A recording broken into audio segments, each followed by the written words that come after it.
Ladies and gentlemen, welcome to Tiny Blue Games. My name, of course, is Seesaw or Chris, and today we are going to talk about how you can become the next big Fortnite YouTuber. Welcome to Fortnite 101. Now, don't be too scared. There are only really two important things that go into a great Fortnite video. The first of which is the gameplay, and we'll talk about that right away. And the second and only other important factor is the video's thumbnail, which is what we'll devote most of the time in this video to. Now, when it comes to the actual gameplay footage, it actually doesn't really matter how good you are at Fortnite. I mean, sure, it helps if you're good and you can show some awesome skillful plays, but what's even better than skillful plays is intrigue or mystery, and that's exactly where we're going in this gameplay footage. So the unwritten rule when it comes to showing gameplay footage is you need to start your video immediately with the very end of your game, no matter what you are, if you're gonna win or if you're gonna lose. But if it's a mysterious circumstance, you have to really play it up, like, oh my god, I can't believe he just did that, or oh my god, what gun does he have, or holy crap, that's a completely new place I've never seen in Fortnite before.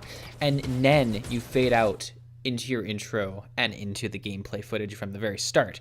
By doing this, you accomplish two things. Number one, if you're not very good and your gameplay isn't very long, you've technically just shown part of the gameplay twice, which, I mean, hey, look at that.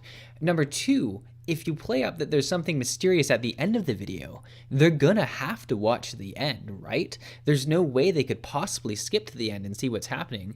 Now that we've covered everything that needs to go into the gameplay that's going to be in the video, we can focus on the most important part, which is the actual thumbnail of the video. The thumbnail itself is one of the most difficult parts for people trying to get into the Fortnite scene, because in Fortnite, the thumbnail of your video should have nothing to do with the actual content in the video itself. The thumbnail is a completely separate beast, and that's why we're spending the whole rest of the video on it. It's what accounts for about 99% of the reason you're going to be getting views.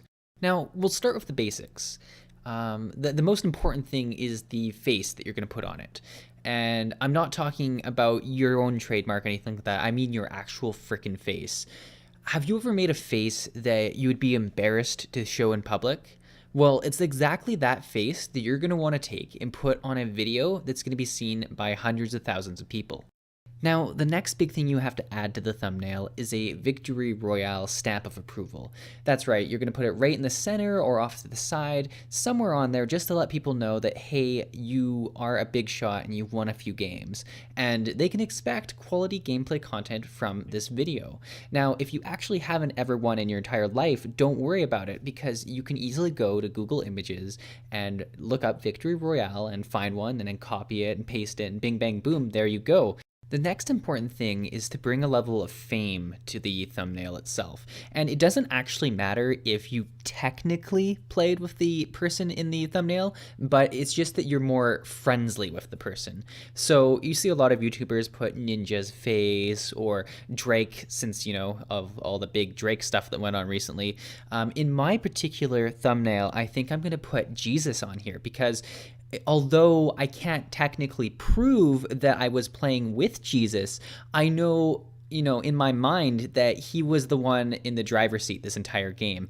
And because of that, I feel like I'm allowed to put this thumbnail here. If people misconceive this as me being friends or playing with the person or being the person, that's their own fault. But just by doing this, I allow people to know where my mind was at while I was playing this game.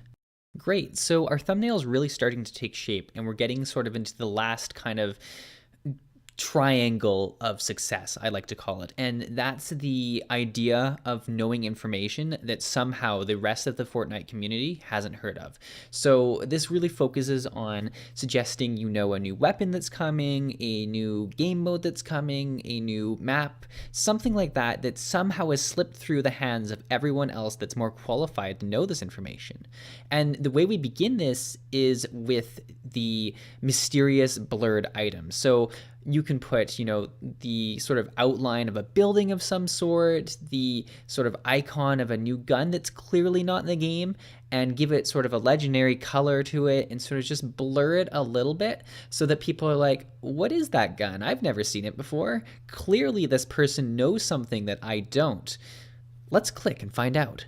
Now, a very popular version of this is to put a chest in the picture with a different glow, like a blue glow or a green glow, and sort of suggest that you found this secret chest that no one's seen before that drops the best loot in the entire map.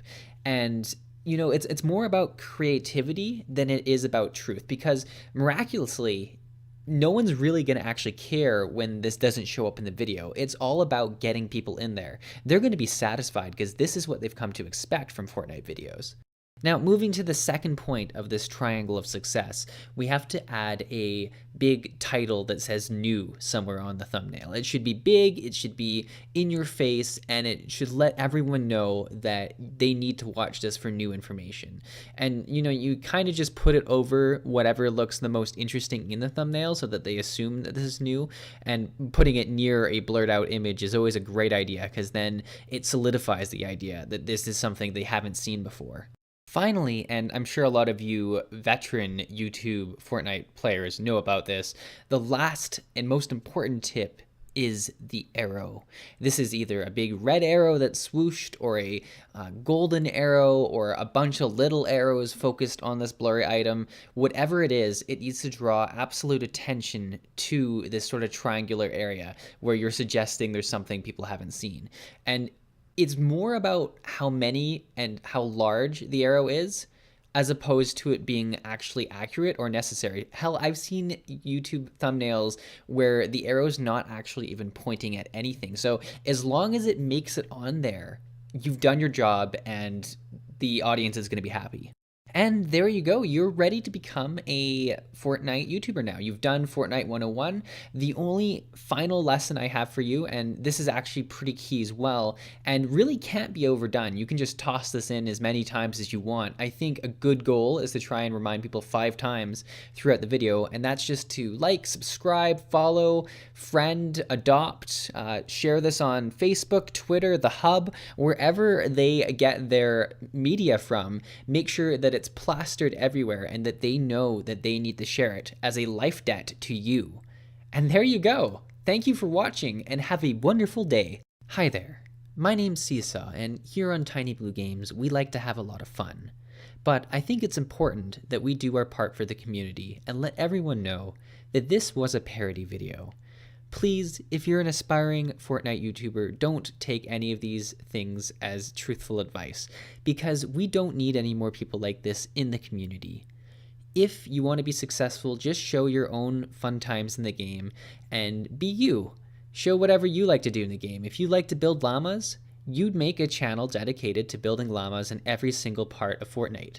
And if you manage to build a llama from the start of the game in Tilted Towers, I will subscribe. That's a promise, and I'm sure that's a promise that everyone in the comment section can make. And it's a challenge to everyone, because I really want to see it. In fact, if I land in Tilted Towers and every single person around me is building a llama, I'm actually going to sit there and just hug myself so hard that it hurts. But really, thank you for watching, everyone. If you want a Fortnite channel, I mean a gaming channel that does Fortnite sometimes, and want to watch someone who's actually never won a Fortnite game before, Tiny Blue Games might be the place for you. Have a wonderful time. I hope you enjoyed this video. See you in the next one.